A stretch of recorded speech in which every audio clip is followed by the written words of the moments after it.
Hey, welcome back to Adult Brain Audiobooks. I'm Graham, one of the narrators. Welcome to this experimental live read of Ancient America by In Notes on American Archaeology by John D. Baldwin from 1871. Super interesting. We went through the Mound Builders, the Antiquity, who were they, Mexico and Central America, a couple chapters on that. And now we are on chapter 6, the Antiquity of the Ruins. So I might get to chapter 7 as well. Whence came this civilization? There's not a lot of pictures today. It's just mainly a lot of verbiage. Hopefully the pronunciations are okay. But yeah, just trying this out so that we have some of this on video as well. And yeah, let's just jump right into it.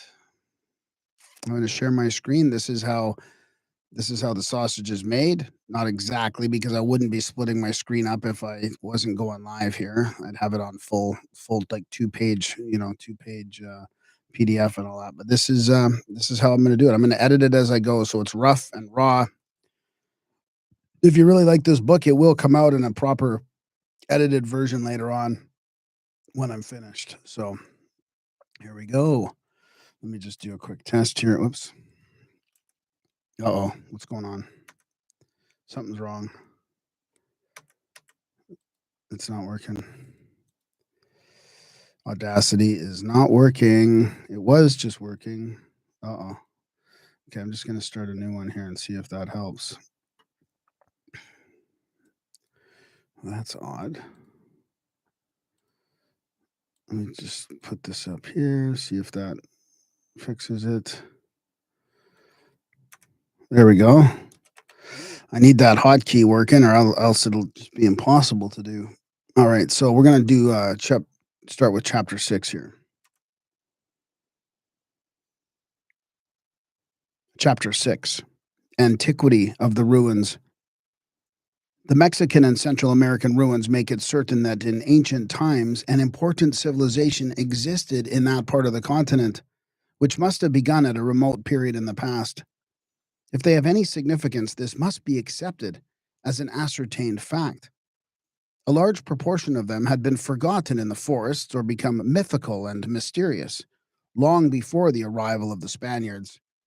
In 1520, 350 years ago, the forest, which so largely covers Yucatan, Guatemala, and Chiapas, was growing as it grows now. Yes, 450 years ago, for it was there a century previous to this date when the Maya kingdom was being broken up. One of its princes fled into this forest with a portion of his people, the Itzas, and settled at Lake Petén. It was the same then as now. How many additional centuries it had existed, no one can tell. If its age could be told, it would still be necessary to consider that the ruins hidden in it are much older than the forest, and that the period of civilization they represent closed long before it was established. In the ages previous to the beginning of this immense forest, the region it covers was the seat of a civilization which grew up to a high degree of development, flourished a long time, and finally declined until its cities were deserted and its cultivated fields left to the wild influences of nature. It may be safely assumed that both the forest-covered ruins and the forest itself are far older than the Aztec period. But who can tell how much older? Copan, first discovered and described 300 years ago, was then as strange to the natives dwelling near it as the old Chaldean ruins are to the Arabs, who wander over the wasted plains of lower Mesopotamia. Native tradition had forgotten its history and become silent in regard to it. How long had ruined Copan been in this condition? No one can tell. Manifestly, it was forgotten, left buried in the forest without recollection of its history, long before Montezuma's people, the Aztecs, rose to power. And it is easily understood that this old city had an important history previous to that unknown time in the past when war, revolution, or some other agency of destruction put an end to its career and left it to become what it is now. Moreover, these old ruins, in all cases, show us only the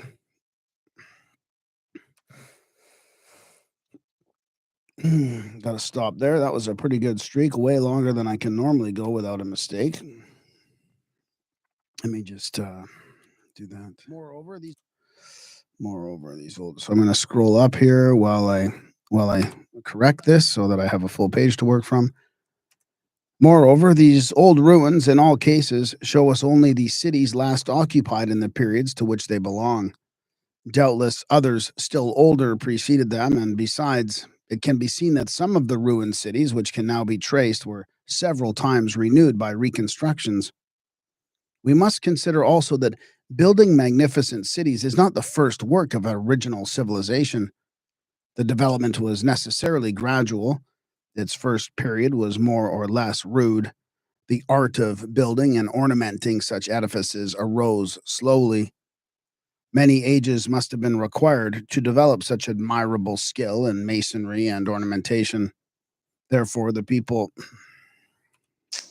That slipped down a little bit. Okay, that's as long as that's not below 45, that should be okay. Therefore, the period Therefore, the period between the beginning of this mysterious development of civilized life and the first builders who used cut stone laid in mortar and cement and covered their work with beautifully sculptured ornaments and inscriptions must have been very long. We have no measure of the time, no clue to the old dates, nothing whatever beyond such considerations as I have stated to warrant even a vague hypothesis. It can be clearly seen. Just redo that quickly. It can be seen clearly that the beginning of this old civilization was much older than the earliest great cities, and also that these were much more ancient than the time when any of the later built or I got to redo that. I think I'm just going to start from there.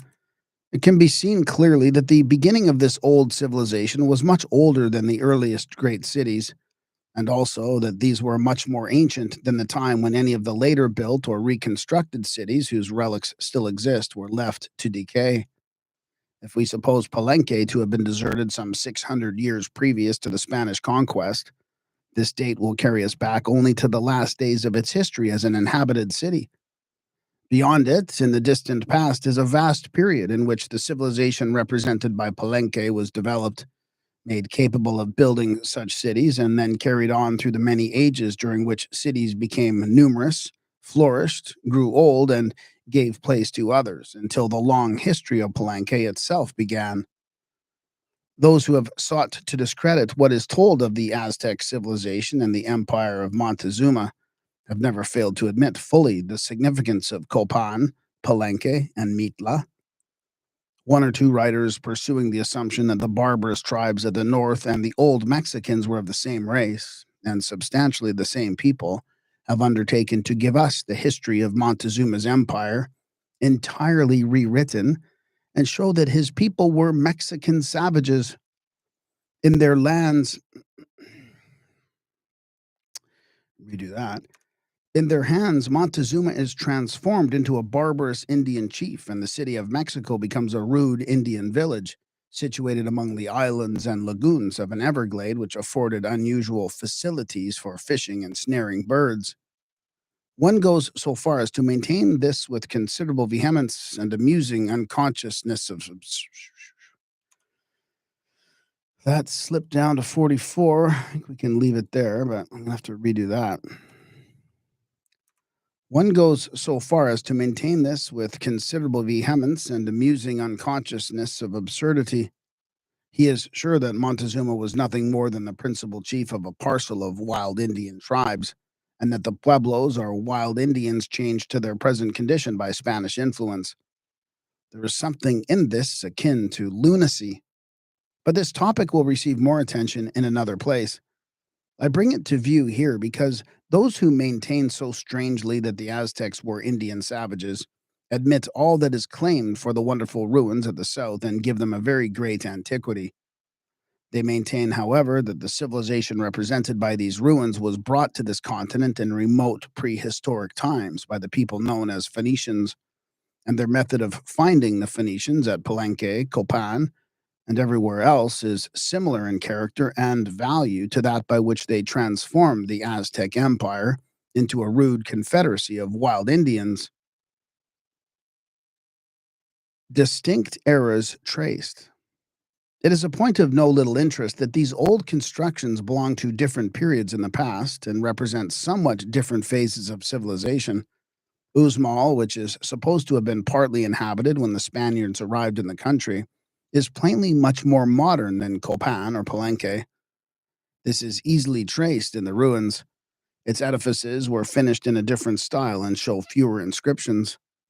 Round pillars, somewhat in the Dorian style, are found at Uxmal, but none like the square, richly carved pillars bearing inscriptions discovered in some of the other ruins.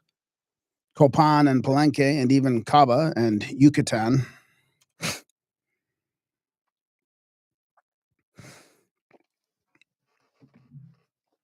Okay, let me just redo that quickly. Caba. Caba?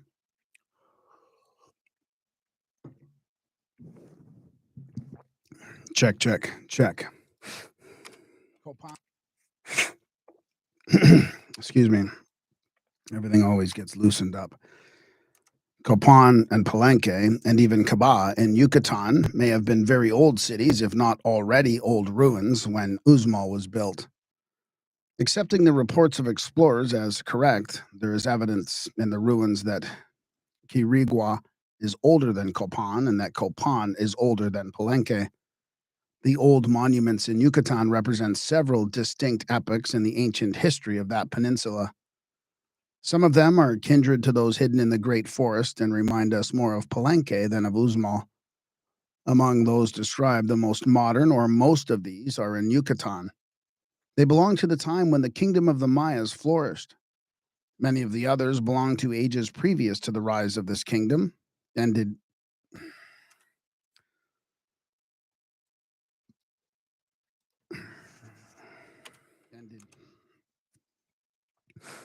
Hmm.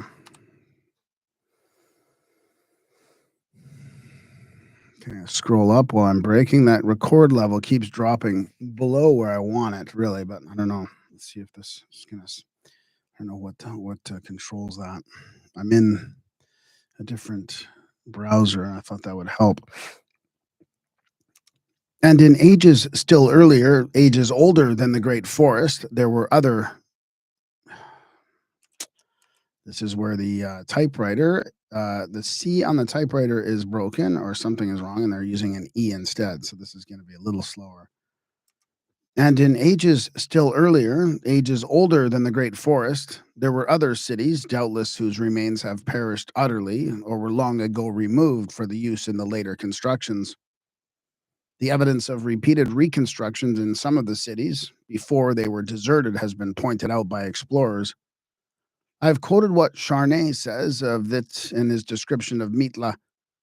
At Palenque, as at Mitla, the oldest work is the most artistic and admirable. Over this feature of the monuments and the manifest signs of their difference in age, the attention of investigators has lingered in speculation. They find in them a significance which is stated as follows by Brasseur de Bourbourg.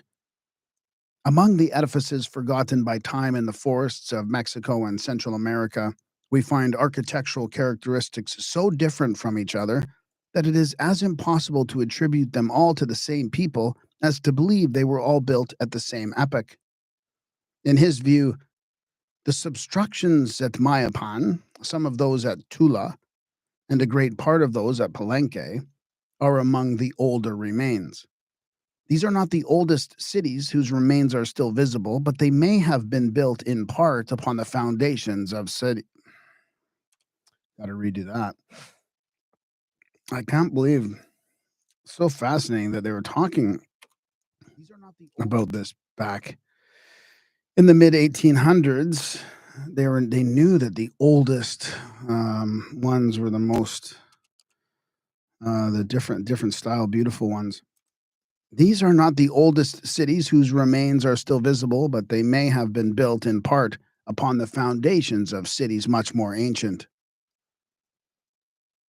Nothing perishable left. No well-considered theory of these ruins can avoid the conclusion that most of them are very ancient, and that to find the origin of the civilization they represent, We must go far back into the deeps of antiquity. On all the fields of desolation where they exist, everything perishable has disappeared. Wooden lintels are mentioned, but these can hardly be regarded as con- wooden lintels. That's another E instead of a C there, so I'm going to have to redo that. Wooden lintels constituting an exception. Wooden lintels are mentioned, but these can hardly be regarded as constituting an except. Wooden lintels are mentioned, but these can hardly be regarded as constituting an exception when the character of the wood and the circumstances that contributed to their preservation are considered. Moreover, wooden lintels seem to have been peculiar to Yucatan, where many of the great edifices were constructed in the later times, and some of them of perishable materials. Everywhere in the older ruins, nothing remains but the artificial mounds and foundations of earth, the stone, the cement, the stucco, hard as marble, and other imperishable materials used by the builders. If the edifices had all been made of wood, there would be now nothing to show us that the older cities had ever existed. Every trace of them would have been obliterated long before our time, and most of them would have disappeared entirely long before the country was seen by the Spaniards. The places where they stood with no relics save the mounds and pyramidal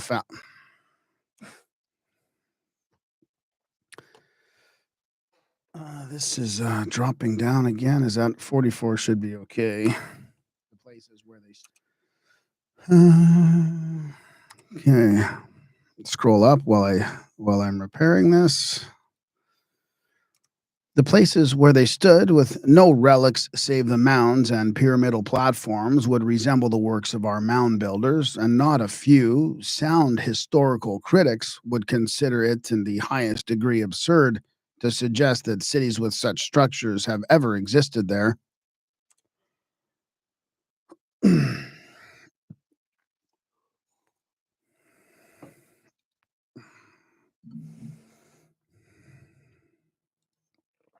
To suggest that cities. Okay.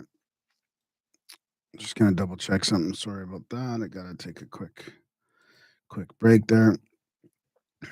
Under the circumstances. Check.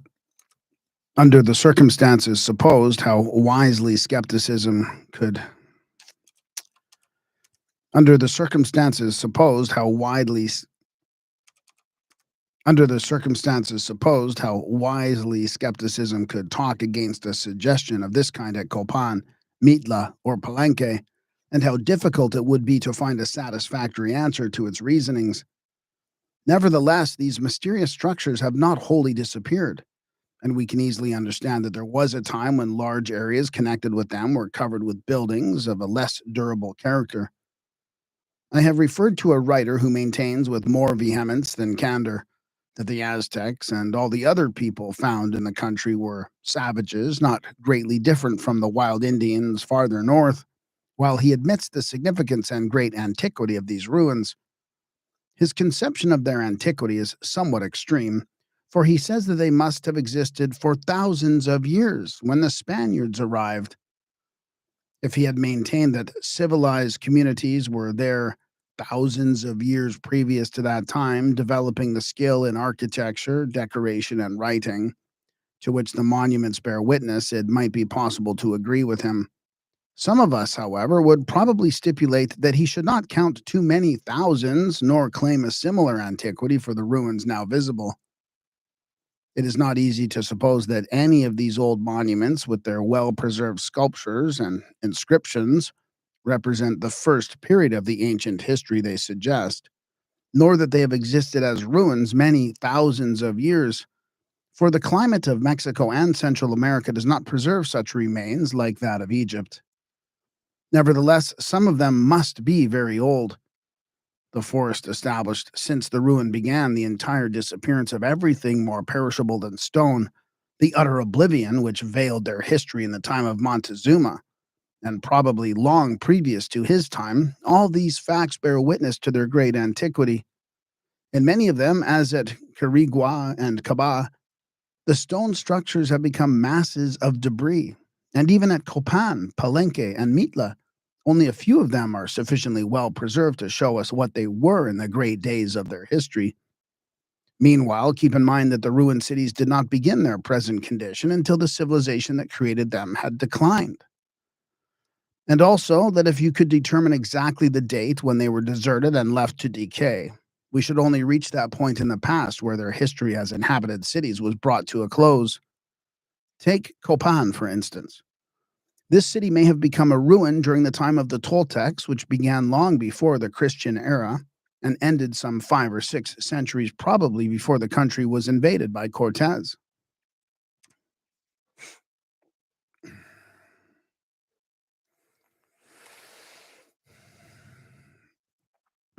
Check, check. It was built before their time, for the style of writing and many features of the architecture and ornamentation show the workmanship of their predecessors, judging by the historical intimations found in the old books and traditions. We may suppose it to have been an old city at the time of the Toltec invasion, although not one of the first cities built by the more ancient and more civilized. Let me do that again. Should be there.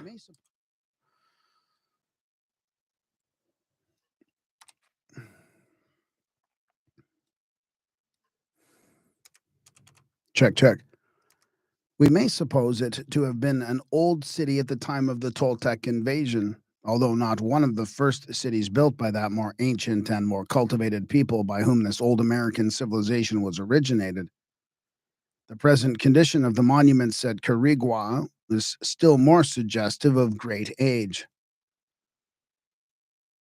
The oldest of civilizations.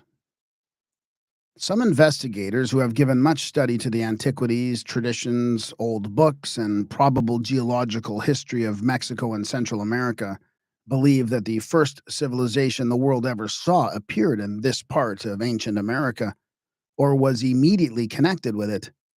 They hold that the human race first rose to civilized life in America, which is geologically the oldest of the continents, and that ages ago the portion of this continent on which the first civilizers appeared was sunk beneath the waters of the Atlantic Ocean.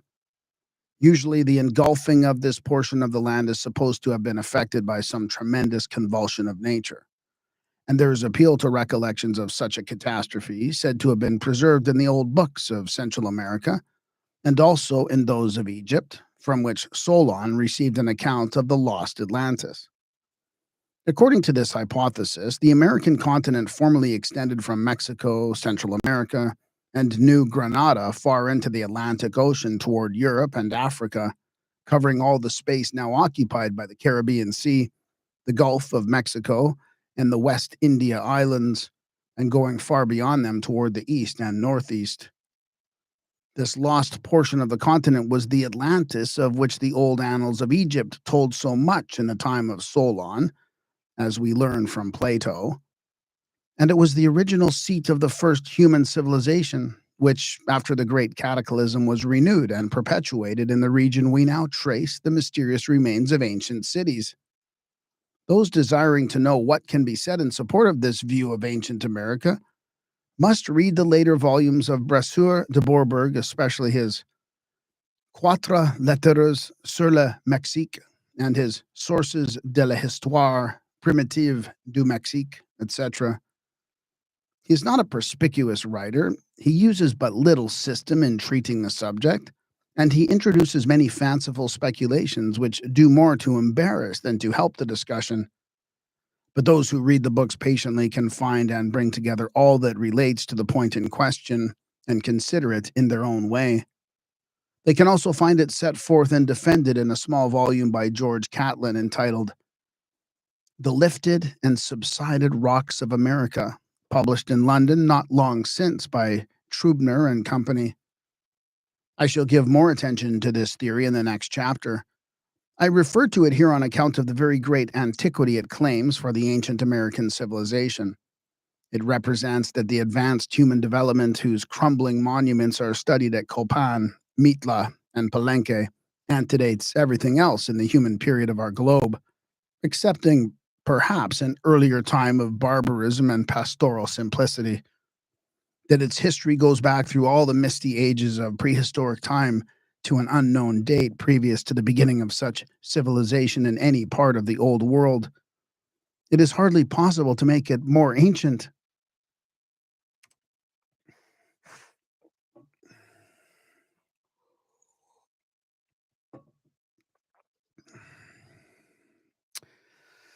I'm looking forward to them talking about Atlantis in the next chapter. I didn't realize that was in here. American cities seen by Tyrians. The view just stated touches the imagination and stirs the feelings like a genuine wonder story, but this should not be allowed to deny it a fair hearing. Those who reject it should disprove it before they hasten to pronounce it absurd and impossible, else it may be suspected that their accustomed views of antiquity are due more to education and to the habit of following a given fashion of thinking than to actual reflection. It needs demonstration, and we may reasonably suggest that in the present state of our knowledge of the past, demonstration is impossible.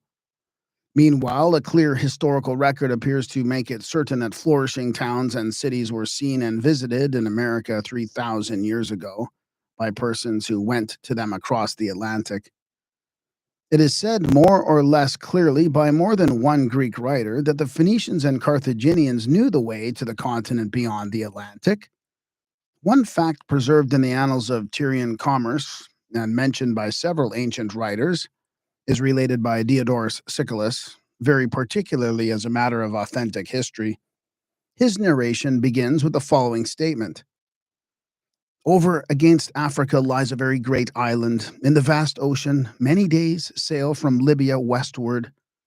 The soil there is very fruitful, a great part whereof is mountainous, but much likewise champaign, which is the most sweet and pleasant part, for it is watered by several navigable streams, and beautified with many gardens of pleasure planted with diverse sorts of trees, and an abundance of orchards. The towns are adorned with stately buildings and banqueting houses, pleasantly situated in their gardens and orchards.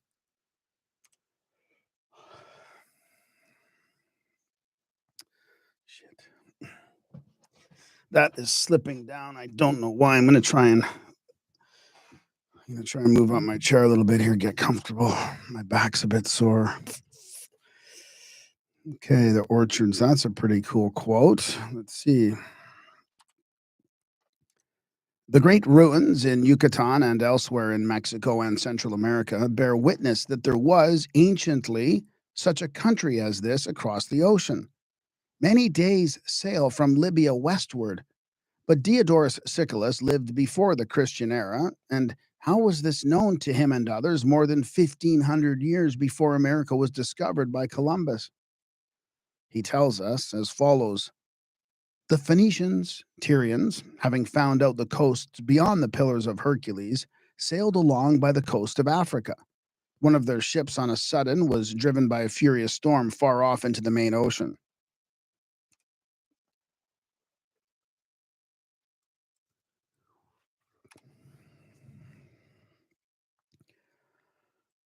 I can't tell if a burp is coming or not. Check, check. After they had lain under this violent tempest many days, they at length arrived at this island. This reminds us of the constrained voyage of Bjarni, the Northman from Iceland to the coast of Massachusetts in the year 985 AD. He too was storm driven many days and in this way forced to the discovery of New England. He started for Greenland and finally reached it by way of Martha's Vineyard and Cape Cod.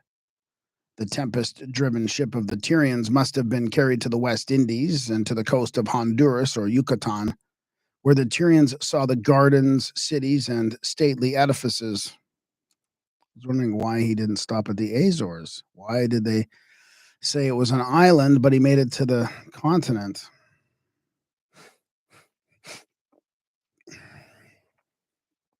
Excuse me. The description of what they saw brings to mind similar accounts of what was seen in Yucatan by the Spaniards, where they began to sail along the coast of that peninsula in the beginning of the 16th century. Juan Diaz de Solis and Vincent Yanez Pinzon. I better check the pronunciation of that guy's name. Let me just double check here.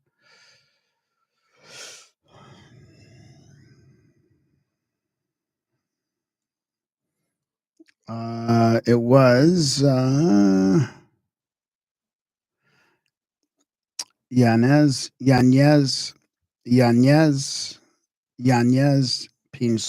Pinzon. Juan Diaz de Pinzon. Yanez Pinzon. Juan Diaz de Solis and Vincente Yanez. Juan Diaz de Solis and Vincente Yanez Pinzon in 1506, and Hernandez de Cordova in 1517. They too saw handsome towns and stately buildings. The undesigned voyage of the Tyrian ship seems to have been made previous to the building of Gadir or Gades. Perhaps they made other voyages to that region, but it was a custom of the Phoenicians to be very secret in regard to the methods and paths of their commerce. A complete history of their commerce and navigation from the earliest times would unquestionably give us views of the past quite as startling to the prevalent assuming unreasoning habits of belief, or rather disbelief, concerning antiquity as that hypothesis of Atlantis and the earliest civilization.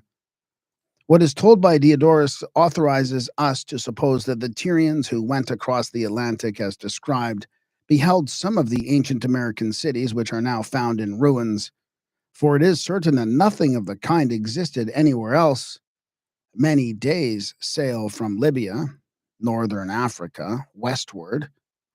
Their voyage was made more than 1,100 years previous to the Christian era. If the old Central American books may be trusted, this was not very long previous to the beginning of the Toltec domination. Beyond this date, the history of the Colhuas, who are described as the original civilizers, must have covered a long, very long. It's that typewriter. Described as the original civilizers. It's that typewriter. It's got the broken C, so they use E's everywhere. Let me try this again. This is the rough and raw version.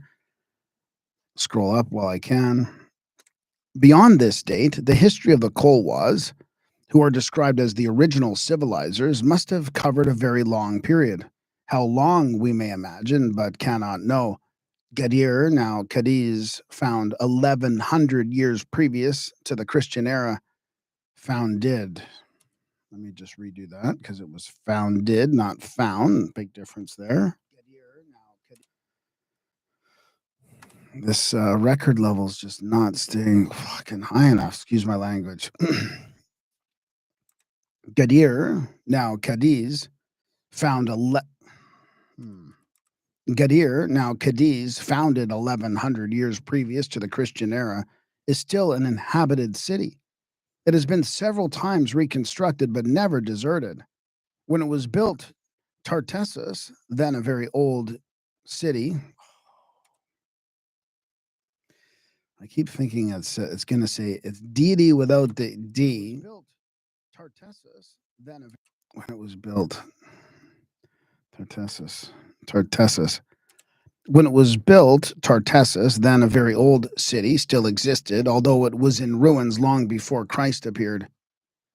How long had Palenque been in existence when that Tyrian ship was driven across the Atlantic?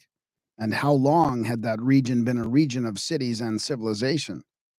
There is no history which can answer these questions.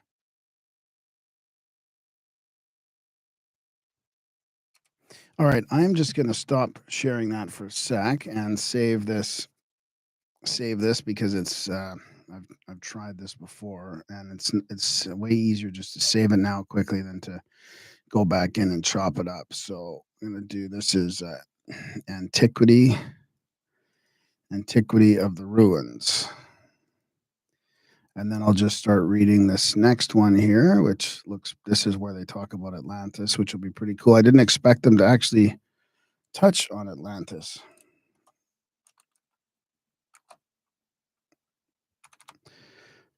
Let's see, paste that in there. Export it. Take a break, take a drink.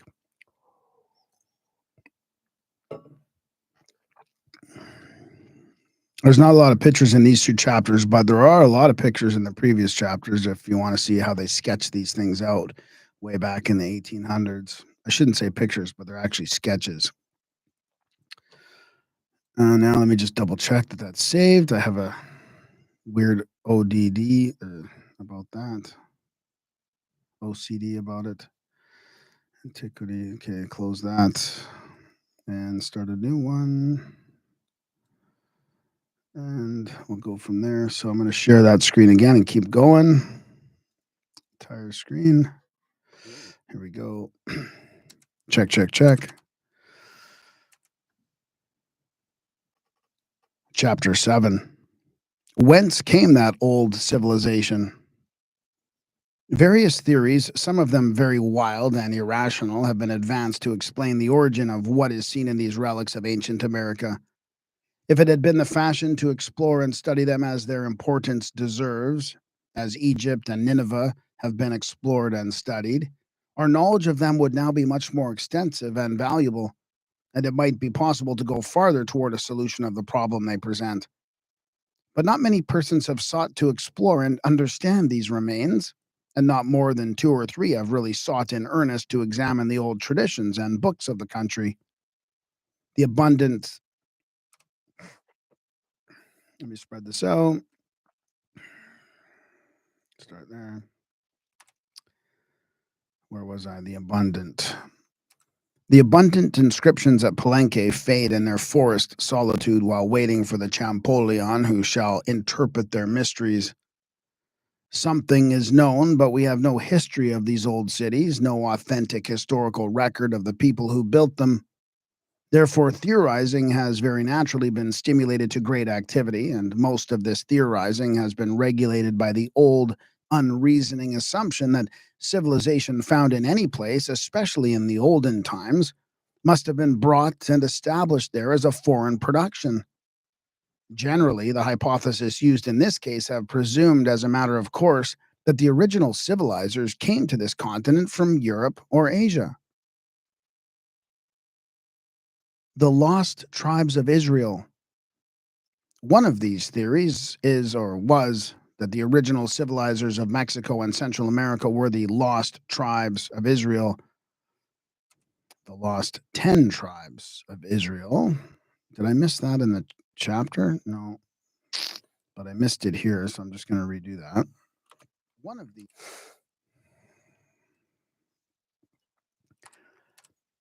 of these theories is or was that the original civilizers of Mexico and Central America were the lost 10 tribes of Israel. This extremely remarkable explanation of the mystery was devised very early, and it has been persistently defended by some persons, although nothing can be more unwarranted or more absurd. It was put forward by the Spanish monks who first established missions in the country, a class of men to whom the world is indebted for a great variety of amazing contributions to the literature of Asiology. And the same men in an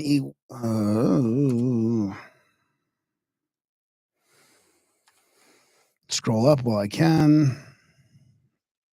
And the same men, in a way equally conclusive, explain the sculptured crosses found in the old ruins by assuming that the gospel was preached in America by St. Thomas.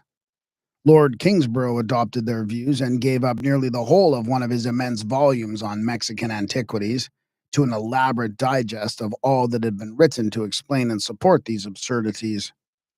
Others have maintained this Israelitish hypothesis without deeming it necessary to estimate it in a reasonable way that was possible. That's just not a good sentence. You redo that. Other Israelitish.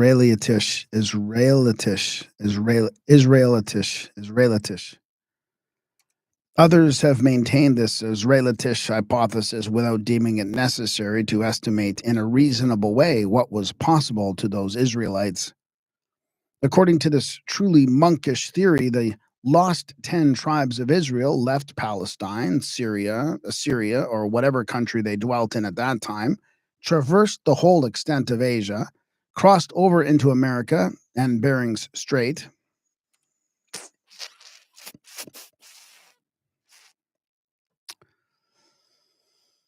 At the Bering Strait. I think I should redo this. That's a long one to redo. According to this,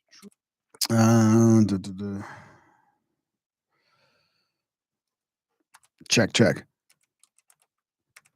According to this truly monkish theory, the lost 10 tribes of Israel left Palestine, Syria, Assyria, or whatever country they dwelt in at that time, traversed the whole extent of Asia, crossed over into America at Bering's Strait, went down the Pacific coast, and established a wonderful civilization in that part of the continent where the great ruins are found.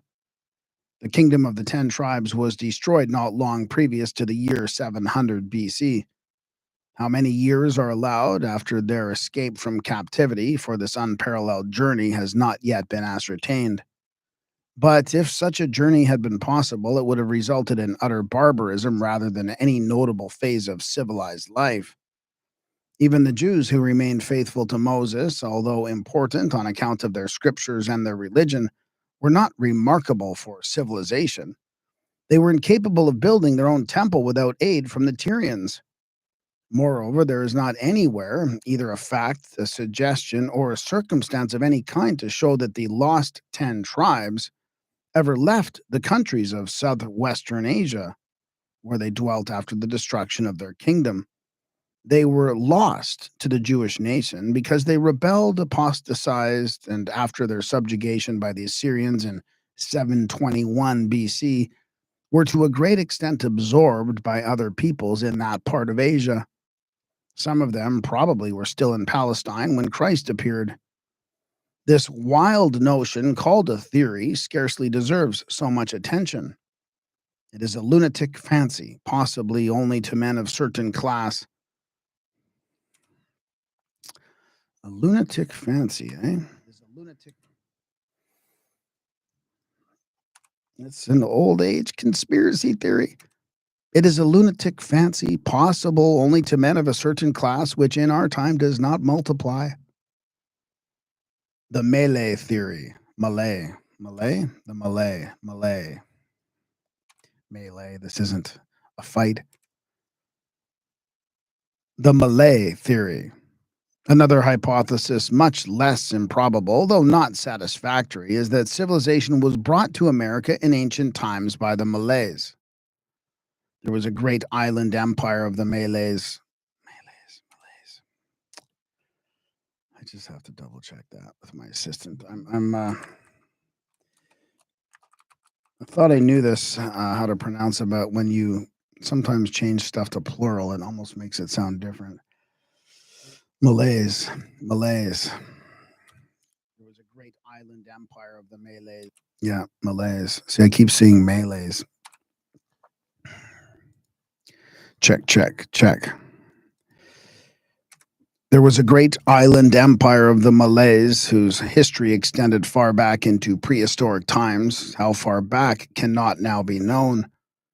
It was still in existence when the Portuguese first went to India around the Cape of Good Hope. And we have several accounts of this empire written by travelers who saw and described it 600 years before this first Indian voyage of the Portuguese was undertaken. El-Masudi was one of these travelers and used very strong terms to describe its extent, intelligence, and power. Speaking of its sovereign, he said, "The islands under his scepter are so numerous that the fastest sailing vessel is not able to go around them in 2 years," implying that his sway was acknowledged by the island world over a large portion. Implying that his sway was acknowledged by the island world over a large. Okay. Implying that his sway was acknowledged by the island world over a large portion of the Pacific. This Malayan empire was maritime and commercial. It had fleets of great ships, and there is evidence that its influence reached most of the Pacific islands. This is shown by the fact that dialects of the Malay. This is shown by.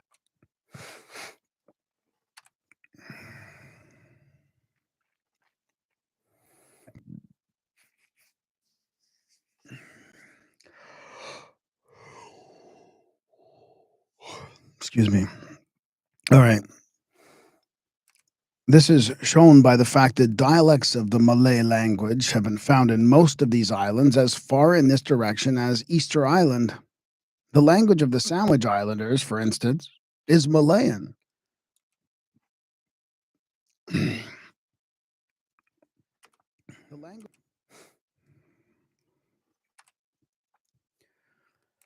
the language of the Sandwich Islanders, for instance, is Malayan and has a close relationship to that now spoken in the Malay Islands.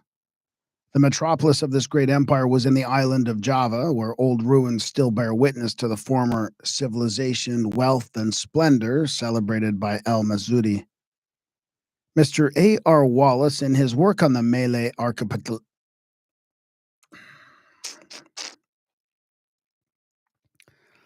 sorry, I've been squeezing my cheeks there. I don't know why I'm doing that. Mr. A.R. Wallace, in his work on the Malay archipelago, says, few Englishmen are aware of the number and beauty of the architectural remains in Java. They have never been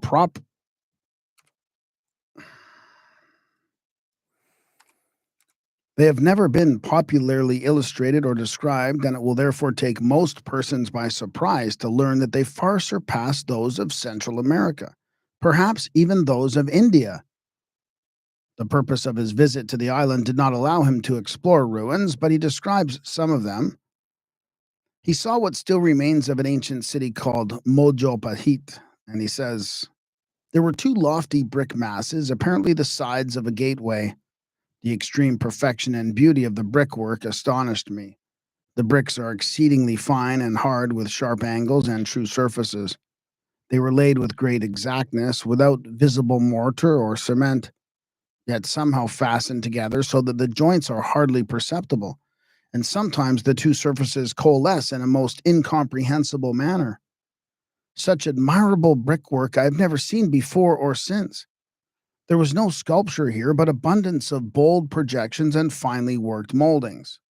Traces of buildings exist for many miles in every direction, and almost every road and pathway shows a foundation of brickwork beneath it, the paved roads of the old city.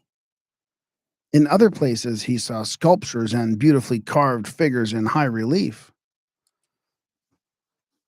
This is in Malay. I wonder if this has been looked at recently. Exceedingly fine and hard with sharp angles and true surfaces. They were laid with great exactness.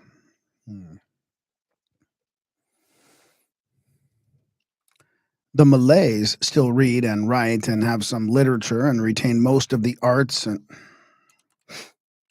The Malays still write and read, have some literature, and retain many of the arts and usages of civilization, but they are now very far below the condition indicated by these ruins and described by El Masudi, who traversed.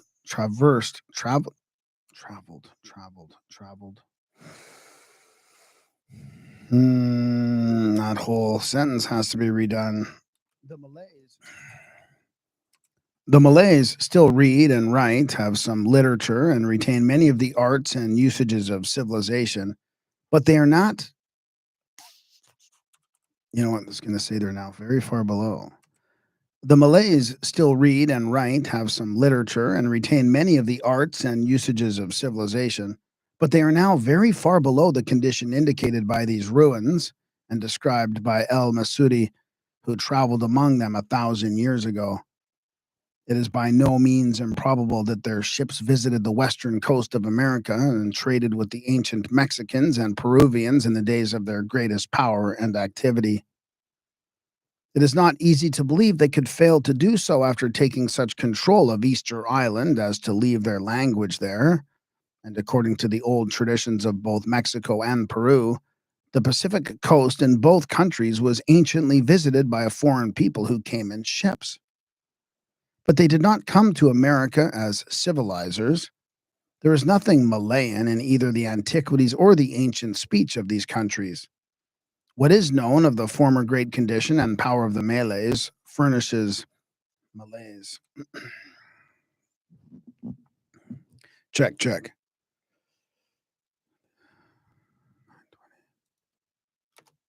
What is check, check. What is known of the former great condition and power of the Malays furnishes important suggestions relative to the ancient history of the islands of Eastern Asia and the Pacific Ocean, as well as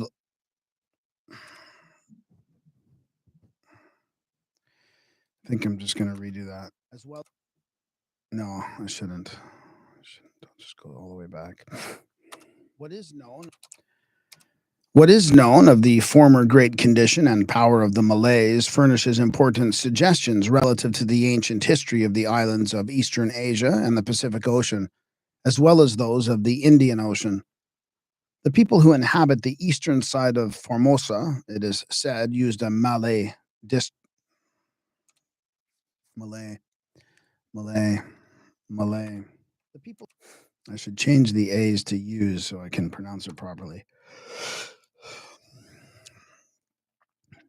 The people who inhabit the eastern side of Formosa, it is said, use a Malay dialect and have no resemblance whatever to the Mongols. Who can fully explain the little-known Anos who formerly occupied the whole or nearly the whole of Japan? The unmistakable traces of Malay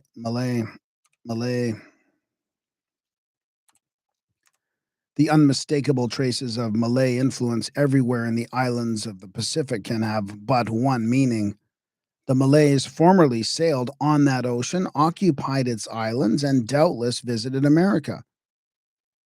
That there was communication between Eastern Asia and America in very ancient times through the Malays or otherwise is in a high degree probable. This continent was known to the Japanese and Chinese long before the time of Columbus. Accounts of it were recorded in their books previous to his time. They called it Fusang, and evidently at some period had been accustomed to make voyages to some part of the American coast. But neither the Malays, the Chinese, nor the Japanese came here as civilizers, for there is no trace of either of these peoples in the old ruins, in the ancient language of the country, or in anything we know of the people whom these American ruins represent. The Phoenician Theory. Some of the more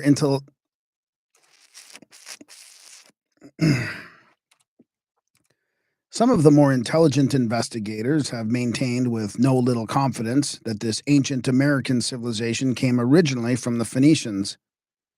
Among those who use reason in their inquiries sufficiently to be incapable of accepting the absurdities of monkish fancy, this hypothesis has found more favor than any other. Wherever inquiry begins by assuming that the original civilizers came from some other part of the world, it seems more reasonable than any other, for more can be said to give it the appearance of probability. The people known to us as Phoenicians were preeminent as the colonizing navigators of antiquity. They were an enlightened and enterprising maritime people whose commerce traversed every known sea and extended its operations beyond the Pillars of Hercules into the great exterior ocean. The early Greeks called them Ethiopians, not meaning either black men or Africans, and said that they were everywhere, establishing their colonies and their commerce in all the coast regions, from the extreme east to the extreme west. But the great ages of this people are in a distant past, far beyond the beginning of what we call history. History has knowledge only of a few of their later communities, the Sabaeans of southern Arabia, the Phoenicians, meaning chiefly the Tyrians, and the Carthaginians. What a change there would be in the prevalent conception of the past if we could have a complete record of this race from the beginning of its development. It is not difficult to believe that communities of the Phoenician or Ethiopian race were established all around the Mediterranean, or even beyond the Strait of Gibraltar, in ages quite as old as Egypt or Chaldea. and that they had communication with America before Tyre or Sidon was built. Why did the ancients say so much of a great Saturnian continent beyond the Atlantic if nobody in the prehistoric ages had ever seen that continent? It was there, as they said, and as we know, but whence came their knowledge of it, and such knowledge as led them to describe it as larger than Asia, meaning Asia Minor, Europe, and Libya together? This ancient belief must have been due to Phoenician or Ethiopian communication with America in earlier times, which was imperfectly recollected or perhaps never completely revealed to other nations. And this must have taken place at a very remote period, for imperfect recollection of the great continent across the Atlantic, including what Solon heard in Egypt of Atlantis, was more ancient than the constrained voyage of that Tyrian ship of which Diodorus Siculus gives an account. And it can be seen that the early Greeks had a better knowledge even of Western Europe than those of later times. A dark age, so far as relates to geographical knowledge, set in upon the countries around the Aegean Sea and on the coast of Asia Minor after the independence and enterprise of Tyre, and the other Phoenician cities were destroyed by the Assyrians toward the close of the 9th century before Christ, which was disturbed some 450 or 500 years later by the conquest of Alexander the Great.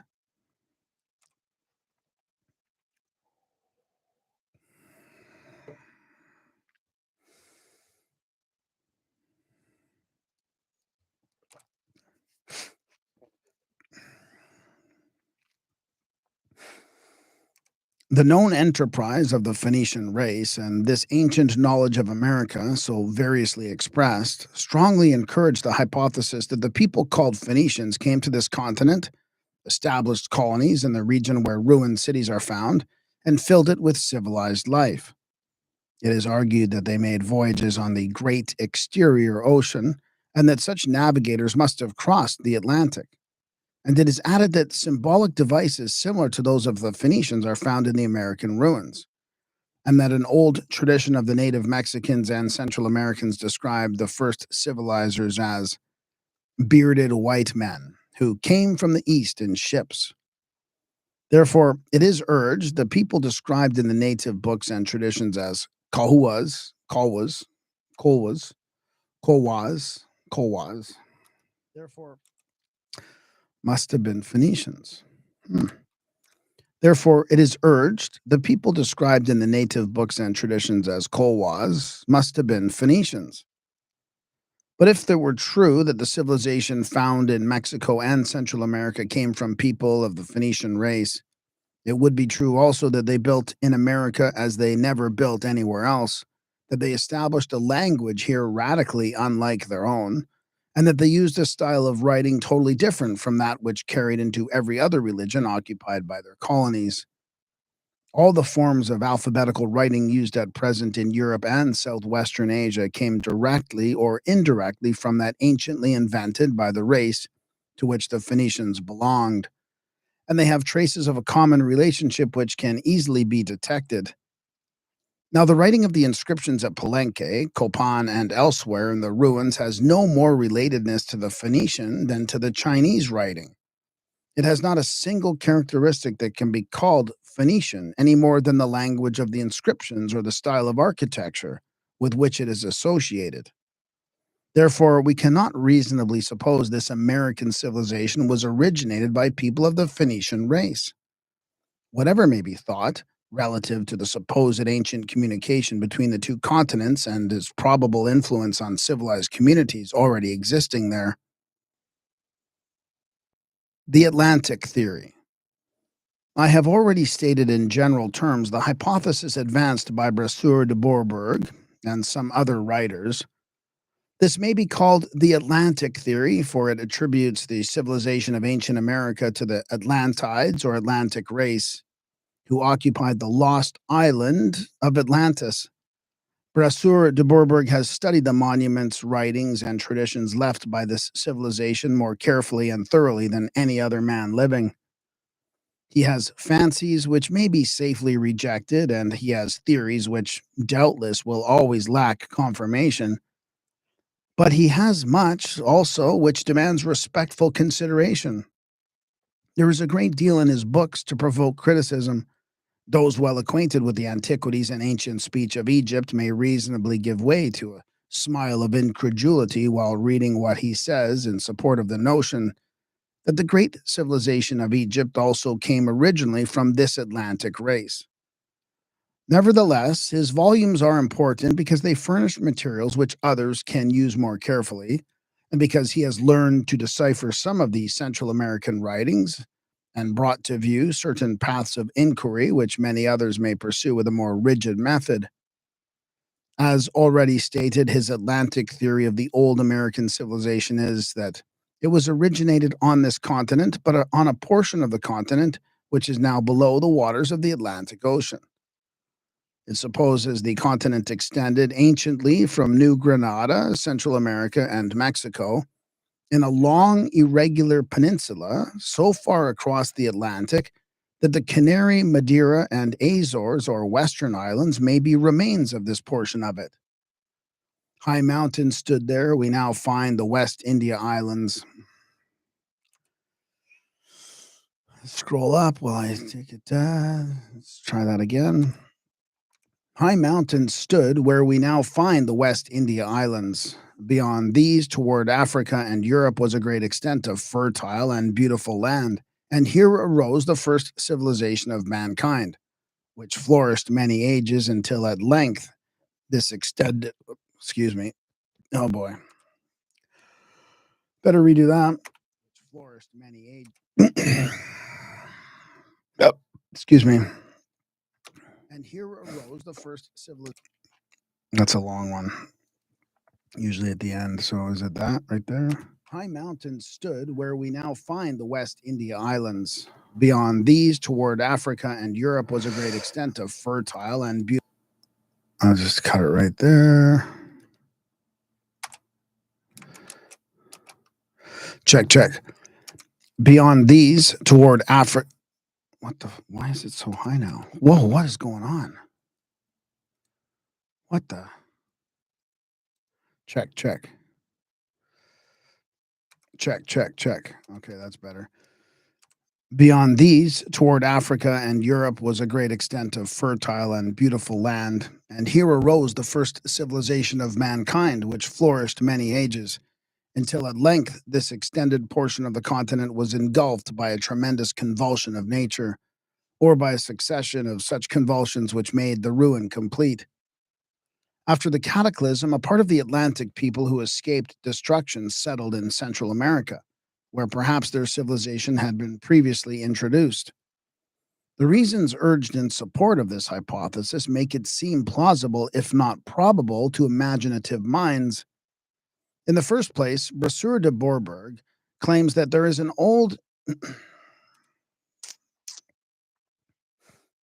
the first place, check, check. In the first place, Brasseur de Bourbourg claims that there is in the old Central American books a constant tradition of an immense catastrophe of the character supposed. That this tradition existed everywhere among the people when they first became known to Europeans, and that recollections of the catastrophe. My mouth is losing. My mouth is losing substance, and I'm getting deja vu, which has been a while since I've had deja vu. And that recollections of the catastrophe were preserved in some of their festivals, especially in one celebrated in the month of Iskali, which was instituted to commemorate this frightful destruction of land and people, and in which princes and people humbled themselves before the divinity and besought him to withhold a return of such terrible calamities. This tradition affirms that a part of the continent extending into the Atlantic was destroyed in the manner supposed, and appears to indicate that the destruction was accomplished by a succession of frightful convulsions. There are constantly mentioned, and sometimes there is mention of one or two others. Oh, three are constantly mentioned. There are. Check, check. Let me scroll up while I stopped. Three are constantly mentioned, and sometimes there is mention of one or two others. The land was shaken by frightful earthquakes, and the waves of the sea combined with volcanic fires to overwhelm and engulf it. Each convulsion swept away portions of the land until the whole disappeared, leaving the line of the coast as it is now. Most of the inhabitants, overtaken amid their regular employments, were destroyed, but some escaped in ships and some fled for safety to the summits of high mountains, or to portions of the land which, for the time, escaped immediate destruction. Quotations are made from the old books in which this tradition is recorded, which appear to verify this report in what is quotation. Okay, keep going, keep strong. Quotations are made from the old books in which this tradition is recorded, which appear to verify his report and what is found in them. To criticize intelligently this interpretation, I'm going to scroll up and redo that. To criticize intelligently his interpretation of their significance, one needs to have a knowledge of those books and traditions equal at least to his own. In the second place, he appeals to the story of Atlantis, preserved in the annals of Egypt and related to Solon by the priests of Sais. It is stated in Plutarch's Life of Solon that while in Egypt, he conferred with the priests of Xenophis, Suchus, Heliopolis, and Sais, and learned from them the story of Atlantis. Brasseur de Bourbourg cites Cousin's translation of Plato record of this story as follows. Among the great deeds of Athens,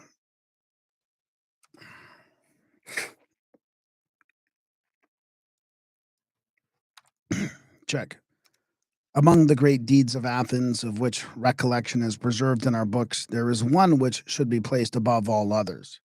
Our books tell that the Athenians destroyed an army which came across the Atlantic Sea and insolently invaded Europe and Asia, for this sea was then navigable, and beyond the strait where you placed the Pillars of Hercules, there was an island larger than Asia Minor and Libya combined.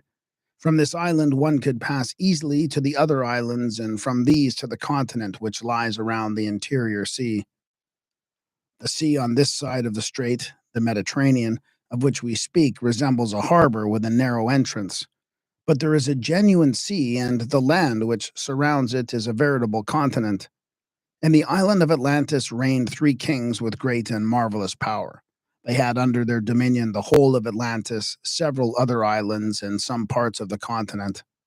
At one time, their power extended into Libya and into Europe as far as Tyrrhenia, and uniting their whole force, they sought to destroy our countries at a blow.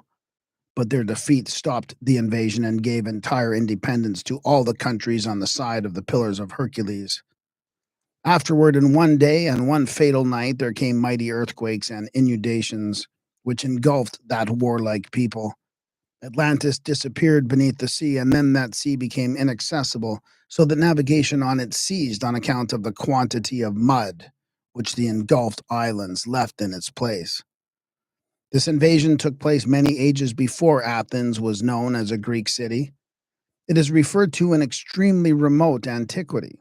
The festival known as the Lesser Panathenea, which as symbolic device is used in its show, commemorated his triumph over the Atlantes, is said to have been instituted by the mythical Erichthonius in the earliest times remembered by Athenian tradition. Solon had knowledge of the Atlantes before he went to Egypt, but he heard there for the first time this account of their island and of its disappearance in a frightful cataclysm. But Atlantis is mentioned by other writers. An extract preserved in Proclus, taken from a work now lost, which is quoted by Bock in his commentary on Plato, mentions islands in the exterior sea beyond the Pillars of Hercules, and says it was known that in one of these islands, the inhabitants preserved from their ancestors a remembrance of Atlantis, an extremely large island which for a long time held dominion over all the islands of the Atlantic Ocean. Brasseur de Bourbourg claims that these traditions on both sides of the Atlantic mean the same thing. The island of Atlantis, larger than Libya and Asia Minor combined, was the extended portion of the American continent. These concurring traditions cannot be devoid of historical significance. The constant references by ancient Greek writers to the Atlantes, who are always placed at the extremity of Europe and Africa, on the ocean which bears their name, may reasonably be regarded as vague and faded recollections of such a history connected with that ocean as implied by what was said of their island in the annals of Egypt. In support of his view of what is meant by the traditions, he adds his philological argument. The words Atlas and Atlantic have no satisfactory etymology in any language known to Europe. They are not Greek and cannot be referred to any known language of the Old World. But in the Nahuatl language, we find immediately the radical a, atl, which signifies water, war, and the top of the head, molina, vocab, and lingua, mexicana, y castellana, etc. From this comes a series of words such as Atlan, on the border of or amid the water, from which we have the adjective Atlantic.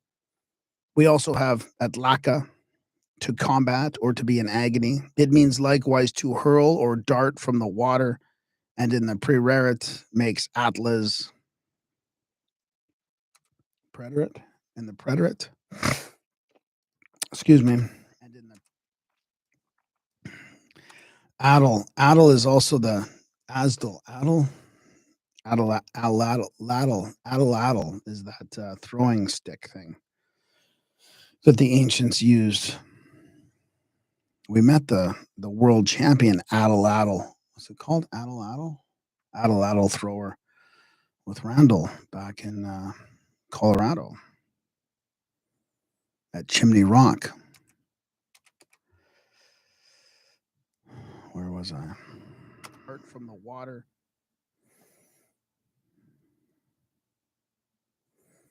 Where am I? Water. Let's redo that quickly. Let's see. To combat or to be an agony.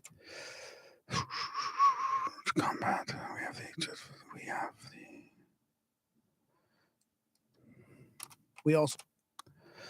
We have also. Funny how I said those words backwards and didn't even notice. All right, here we go. Adlaka. We have also adlaka, to combat or be in agony. It means likewise to hurl or dart from the water, and in the preterite makes Atlas. A city named Atlan existed when the continent was discovered by Columbus at the entrance of the Gulf of Uraba in Darien with a good harbor. It is now reduced to an unimportant pueblo named Akla. In the third place, he quotes opinions expressed without any regard whatever to his theory to show that scientific men who have considered the question believe that there was formerly a great extension of the land into the Atlantic in the manner supposed. The first quotation is from Moreau de Saint-Mary's Description topographique et politique de la partie espagnole de l'Isle de Saint-Dominique, published in 1796 as follows. There are those who, in examining the map of America, do not confine themselves to thinking with the French Pliny that the innumerable islands situated from the mouth of the Orinoco to the Bahama Channel, islands which include several grenadines, not always visible in very high tides or great agitations of the sea, should be considered as summits of vast mountains whose bases and sides are covered with water, but who go farther and suppose these islands to be the tops of the most elevated of a chain of mountains which crowned a portion of the continent, whose submersion has produced the Gulf of Mexico. But to sustain this opinion, it must be added that another vast surface of land which united the islands of this archipelago on the continent, from Yucatan to the mouth of the Orinoco, was submerged in the same way, and also a third surface which connected them with the peninsula of Florida, and with whatever land may have constituted the northern termination. For we cannot imagine that these mountains, whose summits appear above water, stood on the terminating line of the continent. He quotes also another authority which cannot be suspected, namely Monsieur Charles Martens, who said in the Revue de Deux Mondes, for March 1st, 1867. Now, hydrog,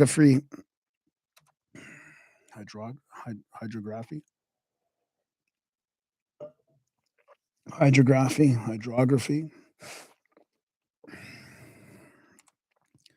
Now, hydrography, geology, and botany agree in teaching us that the Azores, the Canaries, and Madeira are the remains of a great continent which formerly united Europe to North America. He could have added other quotations in the same strain.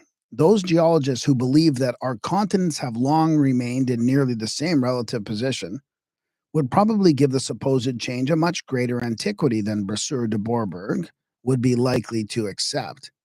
And the geological uniformitarians would deny with emphasis that so great a change in the shape of a continent was ever effected by such means, or with such rapidity as he supposes. But the latest and most advanced school of geological speculation does not include catastrophism, and therefore will not deny the possibility of sudden and great changes by this method. Doubtless, the antiquity of the human race is much greater than is usually assumed by those whose views of the past are still regulated by medieval systems of chronology.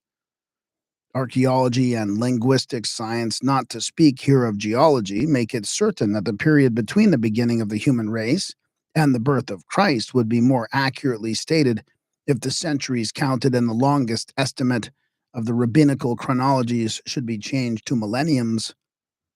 And they present also another fact, namely that the antiquity of civilization is very great, and suggest that in remote ages it may have existed with important developments in regions of the earth now described as barbarous, and even, as Brasseur de Bourbourg supposes, on ancient continents or portions of continents now out of sight below the surface of the oceans.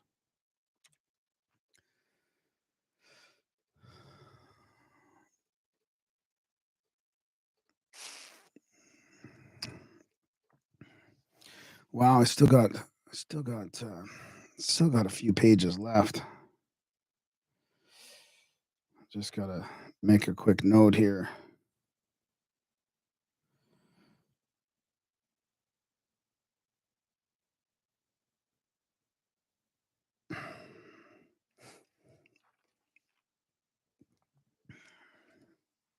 Surface of the oceans.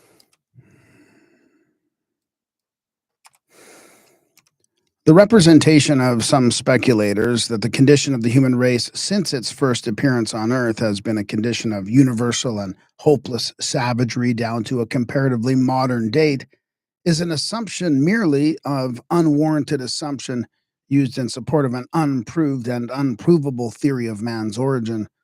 Its use in the name of science by advocates of this theory, like the theory itself, shows that the constructive power of fancy and imagination will sometimes supersede everything else and substitute its ingenious constructions for legitimate conclusions, even in scientific speculation. We may claim that, excuse me, we may claim reasonably that Brasseur,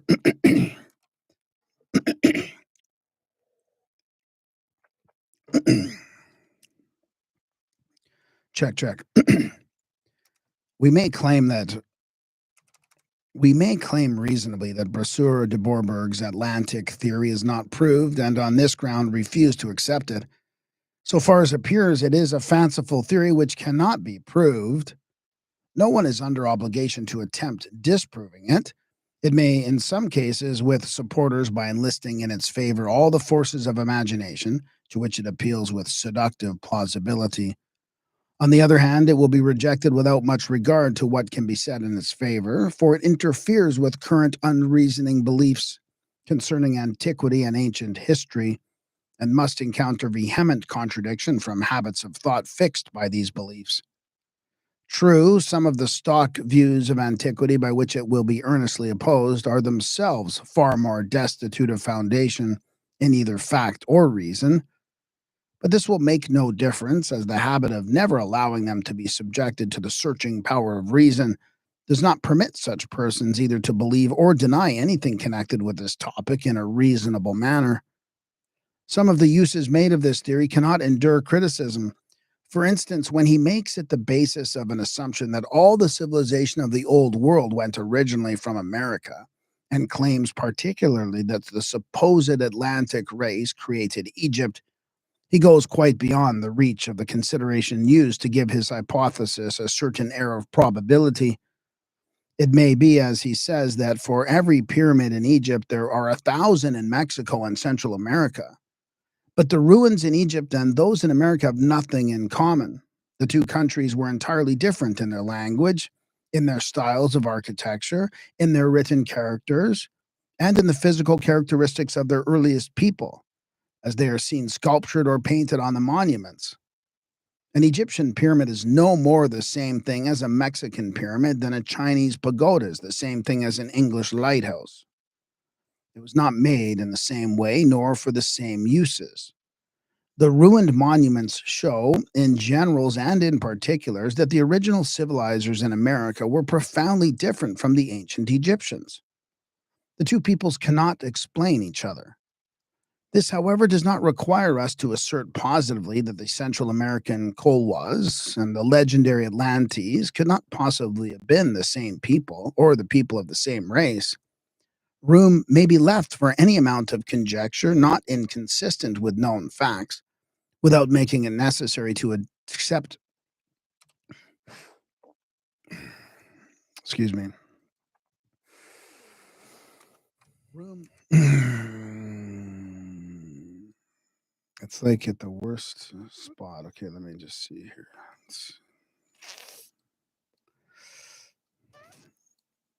Oh, come on. Okay, let me just check. Room may be left. Okay. Check.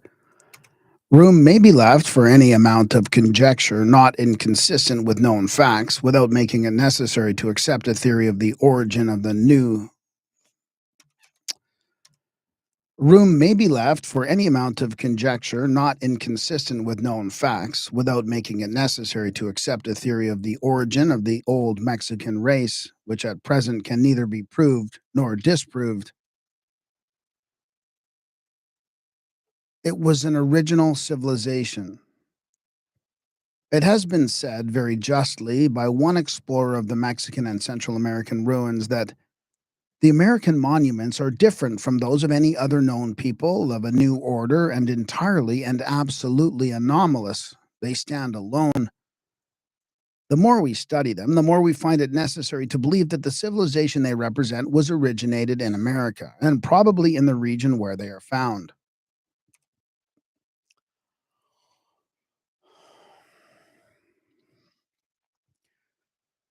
It did not come from the Old World. It was the work of some remarkably gifted branch of the race found on the southern part of this continent when it was discovered in 1492.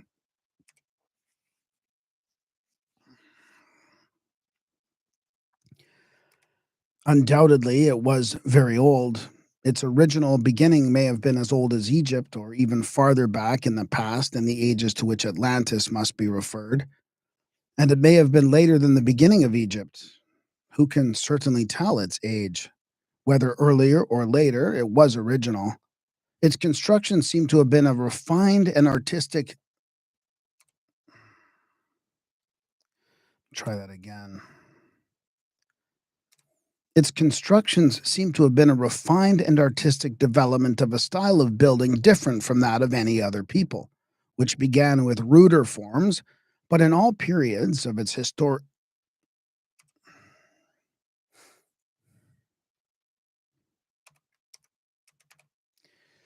Let me redo that again. It was original. Let's see. Its constructions seem to have been a refined and artistic development of a style of building different from that of any other people, which began with ruder forms, but in all the periods of its history preserved the same general conception. They show us the idea of the mound builders wrought out in stone and embellished by art. The decorations and the writing also are wholly original. There is no imitation of the work of any people ever known in Asia, Africa, or Europe. It appears evident that the method of building seen in the great ruins began with the ruder forms of mound work and became what we find it by gradual development. as the advancing civilization supplied new ideas and gave higher skill.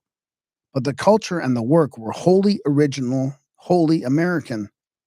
The civilized life of the ancient Mexicans and Central Americans may have had its original beginnings somewhere in South America, for they seem more closely related to the ancient South Americans than to the wild Indians north of the Mexican border. But the peculiar development of it, represented by the ruins, must have begun in the region where they are found. I find myself more and more inclined to the opinion that let me redo that. I find myself more and more inclined to the opinion that the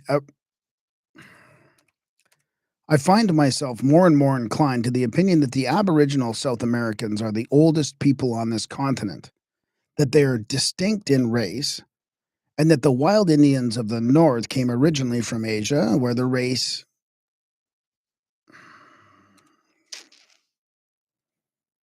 and that the wild in- check, and that the wild Indians of the North came originally from Asia, where the race to which they belong seems still represented by the Koraks and Chalkis. Check. And that the wild Indians of North and that the wild Indians of the North came originally from Asia, where the race to which they belong seems still represented by the Koraks and Chokchis found in that part of Asia which extends to the Bering Strait. If, as there is reason to believe, the countries on the Mediterranean had communication with America in very ancient times, they found here a civilization already developed and contributed nothing to change its style of building and decorating cities. They may have had influenced it in other respects, for if such communication was opened across the Atlantic, it was probably continued for a long time, and its interruption may or may not be due, as Brasseur de Bourbourg supposes, to the cataclysm which engulfed Atlantis. Religious symbols are found in the American ruins which remind us of those of the Phoenicians, such as figures of the serpent, which appear constantly, and the cross, supposed by some to represent the mounting of the magnetic needle, which was among the emblems peculiar to the goddess Astarte. A figure appears occasionally in the sculptures.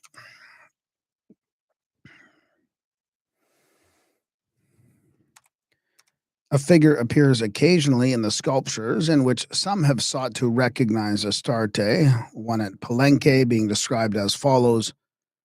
It is a female figure molded in stucco, holding a child on her left arm and hand, just as Astarte appears in the Sidonian medals. I find it impossible to see that this figure has any resemblance whatever to the Phoenician goddess. They are not alike either in dress, posture, or expression. Dupay describes it correctly in saying it represents a person apparently absorbed in devotion, a worshipper and not a goddess. Moreover, Astarte usually appears on the medal standing on the forward deck of a vessel, holding a cross with one hand and pointing forward with the other.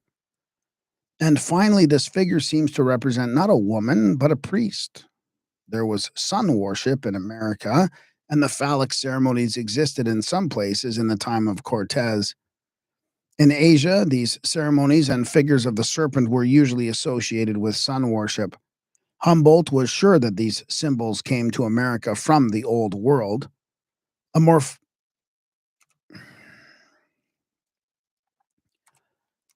A more careful study of the subject might have led him to modify this belief.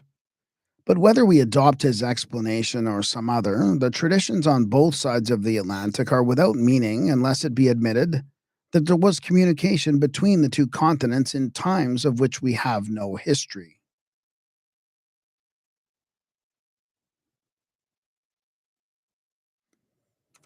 Well, that's it. Wow, that was a longer one than I expected. So tomorrow, chapter 8, American Ancient History. And we are over past halfway through this book. So thank you for watching. Support us by subscribing and liking and sharing and all that stuff that everybody talks about. And we have all our work on Audible and Spotify too, and obviously edited versions. So yeah, check it out. And check out this channel. There's lots of good stuff back in the back catalog there. Thank you. Love you. See you tomorrow.